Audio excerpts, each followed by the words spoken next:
How to recover or reset Dubai Islamic Bank mobile username or password.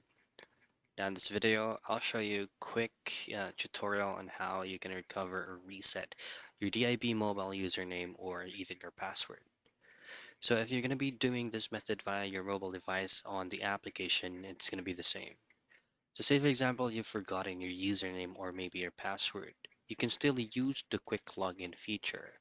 Now, quick login feature is requiring you to input your 16-digit card number and as well as your 4-digit PIN number and just simply hit on login.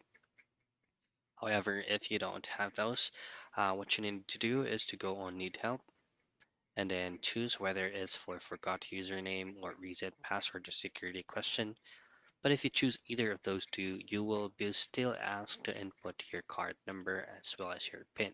Now select the customer type if it is for individual or non-individual and for relation type as well.